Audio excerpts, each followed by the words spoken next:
Profesor Triantni Marto Senjoyo, Guru Besar Universitas Hasanuddin, menyebutkan tingkat kepuasan rakyat terhadap Presiden Joko Widodo yang disebut sebesar 80% merupakan omong kosong.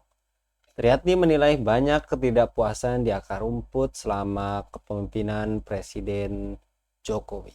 Triatni mengatakan jika benar tingkat kepuasan rakyat terhadap Jokowi sebesar 80%, maka seharusnya tidak ada suara rakyat yang dibungkam. Ia juga menilai tingkat kepuasan Jokowi tersebut hanya rekayasa dan omong kosong belaka. Apakah lembaga survei tertentu melakukan kebohongan publik? Apakah realitasnya mayoritas masyarakat muak terhadap pemerintah? Dan apakah sistem serta penguasa demokrasi gagal menyejahterakan rakyat? Untuk membahasnya kami terhubung dengan Ustadz Rifan Wahyudi. Kita sapa terlebih dahulu. Assalamualaikum warahmatullahi wabarakatuh, Ustadz. Waalaikumsalam warahmatullahi wabarakatuh. Kabar baik, Ustadz? Alhamdulillah sehat. Semoga Alhamdulillah. Mas Anggi juga. Alhamdulillah, begitu juga dengan para pemirsa kita ya, Ustadz. Tentu saja. Dan pernyataan dari Survei Lingkaran Indonesia atau LSI, DNIJA merilis survei terkait tingkat kepuasan masyarakat terhadap Presiden Jokowi yaitu pada akhir Januari 2024 sebesar 80,8%.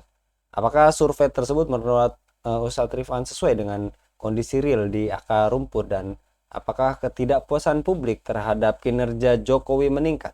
Bagaimana, Ustadz? Ya, sebagai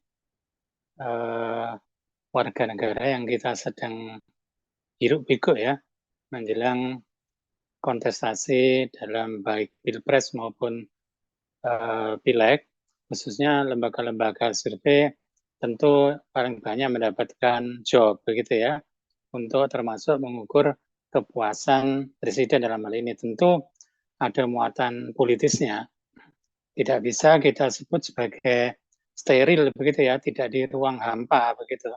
Sehingga kalau penyebutan 80 lebih persen itu tingkat kepuasan warga negara, maka tentu hanya sepihak. Kalau kita tanya kepada lembaga survei yang lain atau langsung kepada masyarakat misalnya, sangat tampak sebetulnya ada ketidakpuasan yang itu tadi tidak mencerminkan kondisi real ya. Karena memang lembaga survei yang ada, pertama kredibilitas lembaga itu kan dari lembaganya. Apakah tahun-tahun sebelumnya, biasanya memang menjelang tahun politik ya, 2019, 2014 itu mereka tidak pernah salah begitu. Kalau tahun mereka pernah salah pada periode yang sebelumnya, dia tetap cuek aja gitu, karena mendapatkan job yang dikenal dengan apa ya, survei RP begitu ya, survei yang berbayar begitu. Atau ada yang nyebut CUP begitu ya, pasti bayar. Itu kan plesetan ketidakpercayaan kepada lembaga-lembaga survei. Belum lagi terkait dengan metodologi dan hasil-hasilnya tentu menjadi sangat diragukan begitu. Saya nyebut mungkin Profesor Syahganda Nainggolan yang dia dari UI itu yang memang menekuni survei kuantitatif itu termasuk salah satu yang meragukan hasil dari para surveyor atau pollster ya, lembaga-lembaga yang untuk ngepool pendapat, jajak pendapat dan seterusnya.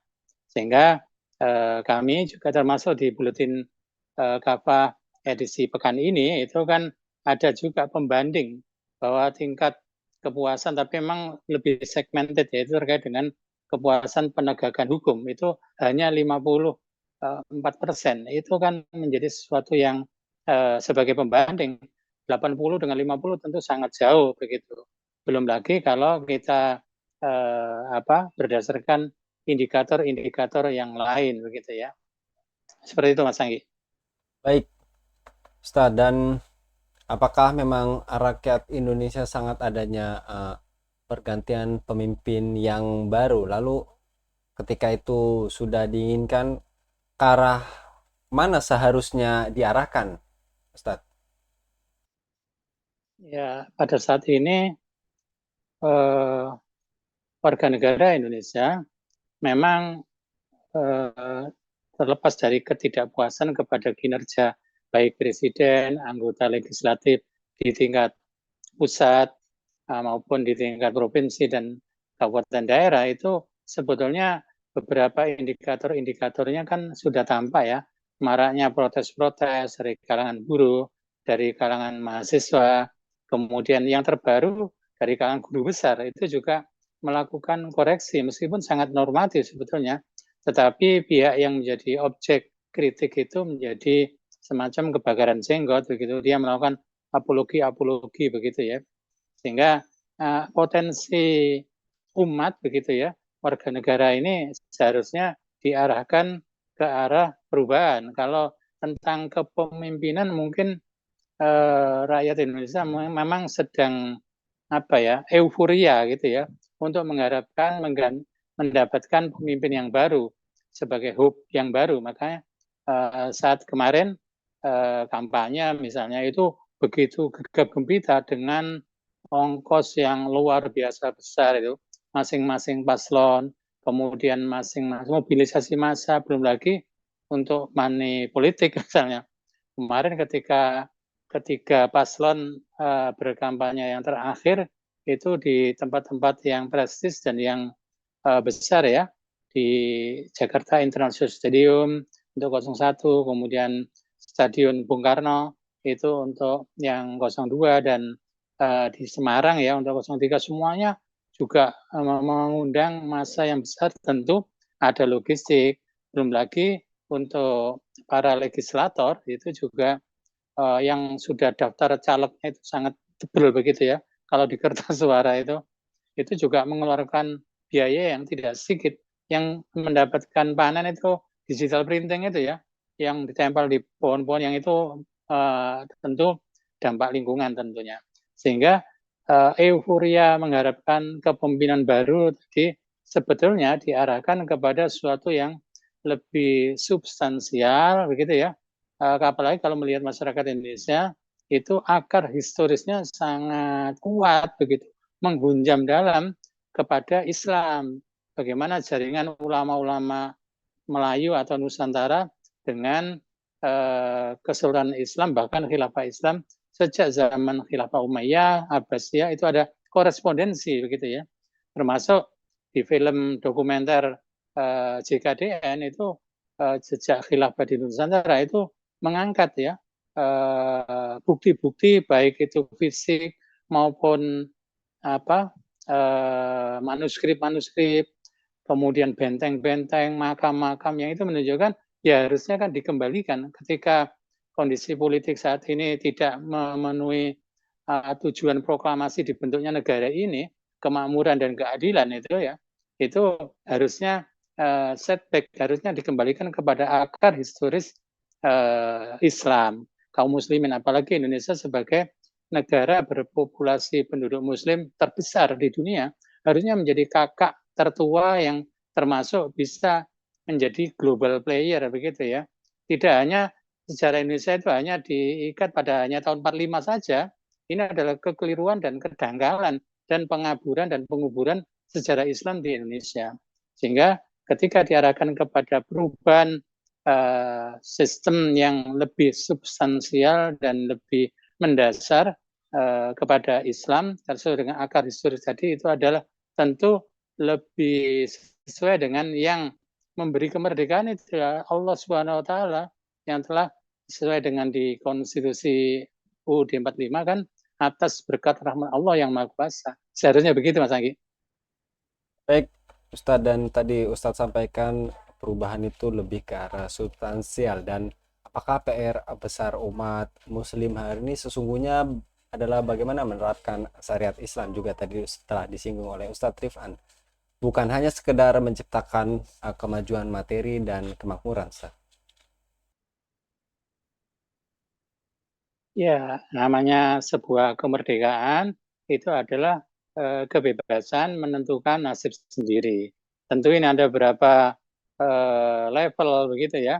Kalau Prof. Fahmi Ambar menyebut ada beberapa level.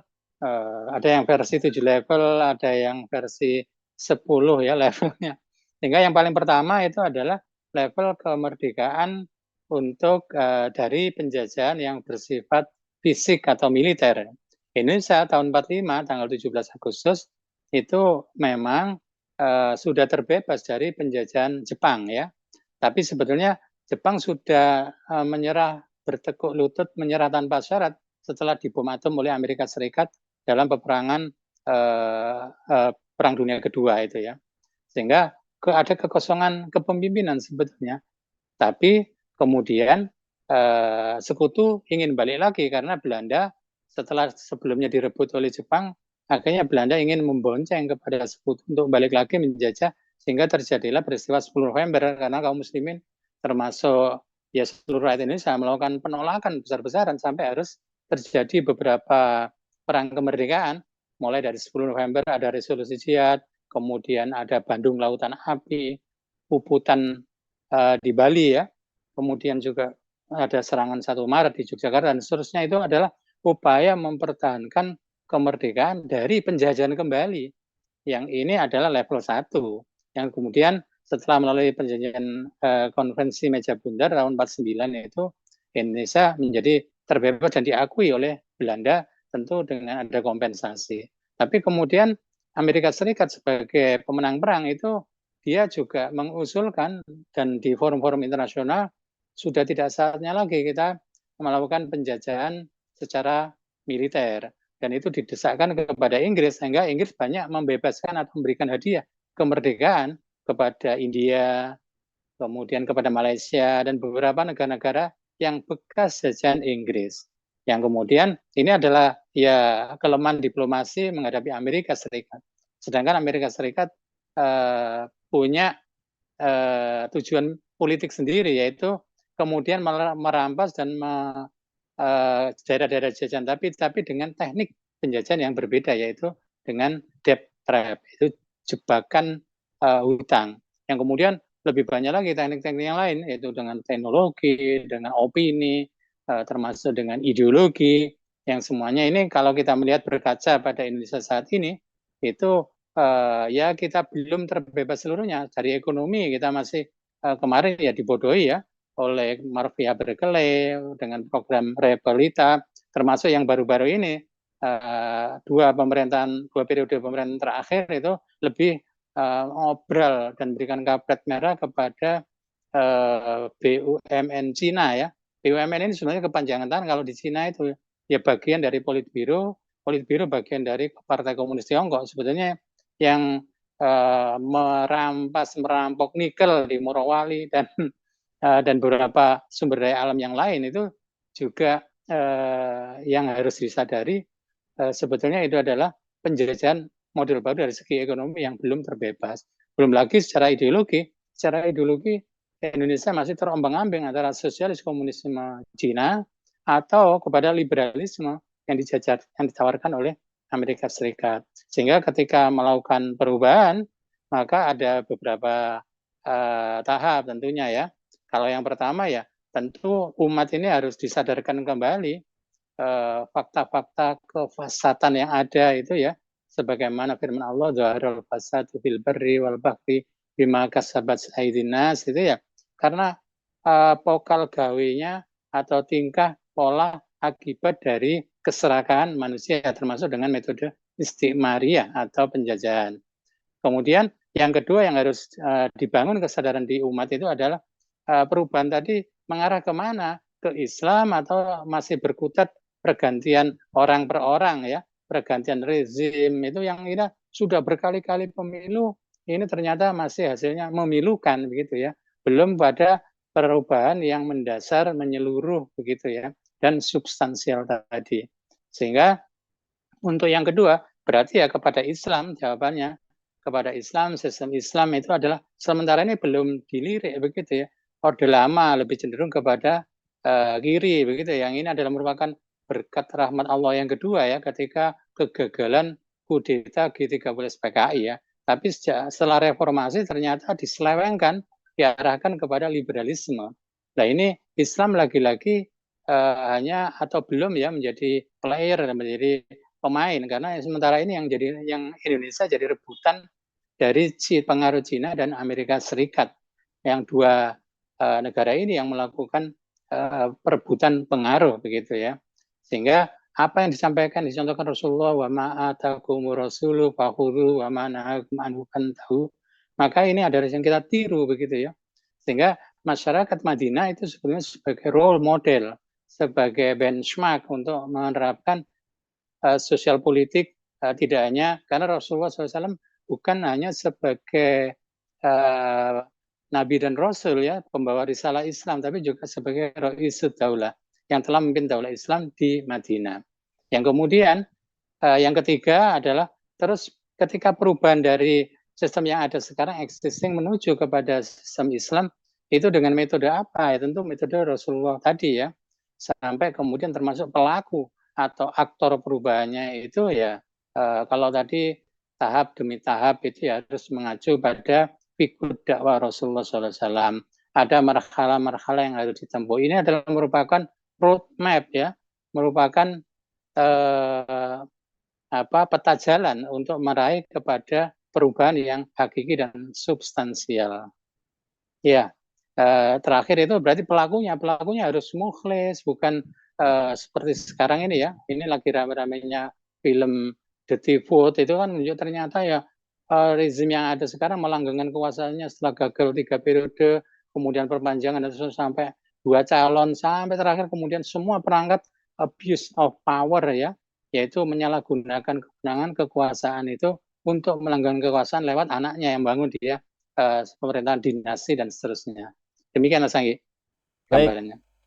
menarik terkait tadi adanya abuse of power yang juga dikupas dalam film dokumenter Dirty Vote ini ya Ustadz. Dan tadi juga Ustadz sampaikan solusi Islam nampaknya belum terlalu dirilik. Juga ada argumen bahwa banyak negara di dunia ini memiliki tatanan kehidupan yang baik, makmur, dan berkeadilan tanpa syariat Islam. Lalu bagaimana jawaban dari Al-Quran sendiri Ustadz?